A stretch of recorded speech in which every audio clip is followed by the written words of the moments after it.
ایک مرتبہ کا ذکر ہے، حضرت غوث اعظم رحمت اللہ علیہ اپنے مقام کی طرف جلوہ فروز تھے۔ اچانک لوگوں کا ایک گروہ یعنی ایک گروپ جو حضرت غوث اعظم رحمت اللہ علیہ کے مخالف تھے، سرکار غوث اعظم رحمت اللہ علیہ سے جلتے بھی تھے۔ وہ لوگ ایک شخص کو سکھا پڑھا کر جنازے پر لٹا کر لے آئے۔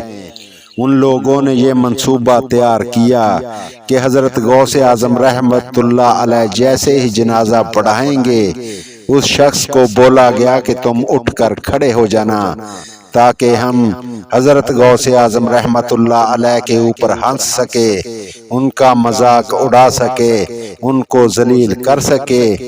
لیکن وہ لوگ یہ نہیں جانتے تھے کہ سرکار غوث اعظم رحمت اللہ علیہ اللہ تعالیٰ کے مقبول ولی ہیں، جنہیں اللہ تعالیٰ نے مردے کو زندہ کرنے کی طاقت دے رکھی ہے۔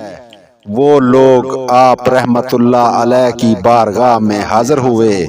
حضرت غوث اعظم رحمت اللہ علیہ ان کے دلوں سے خوب روشن تھے، پھر بھی سرکار غوث اعظم رحمت اللہ علیہ نے ان لوگوں سے پوچھا کہ آپ کیا لینے آئے ہو؟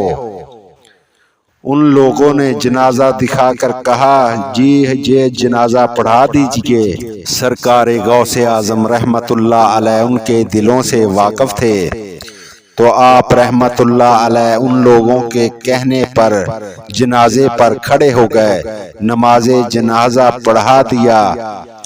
تو جب سلام پھیرا تو آپ رحمت اللہ علیہ وہاں سے ہٹ گئے۔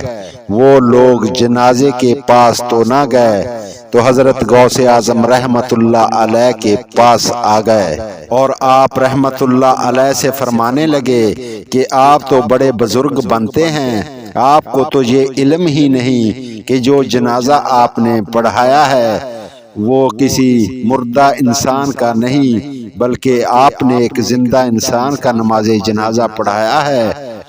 تو آپ تو بڑے اللہ کے ولی ہیں، تو پھر کیسے آپ نے ایک زندہ انسان کا نماز جنازہ پڑھا دیا؟ تو سرکار غوث اعظم رحمت اللہ علیہ نے فرمایا کہ میں نے تو ایک مردہ انسان کا جنازہ پڑھایا ہے۔ اگر آپ لوگوں کو یقین نہیں آتا تو کپڑا ہٹا کر دیکھ لیں۔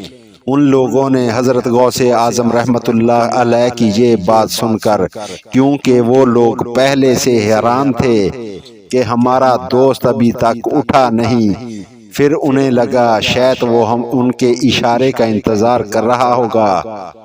جب ان لوگوں نے کپڑا ہٹایا تو سامنے ایک ناقابل یقین منظر تھا۔ جنہیں ان لوگوں نے زندہ لٹایا تھا وہ حقیقت میں مردہ ہو گیا۔ اللہ اکبر۔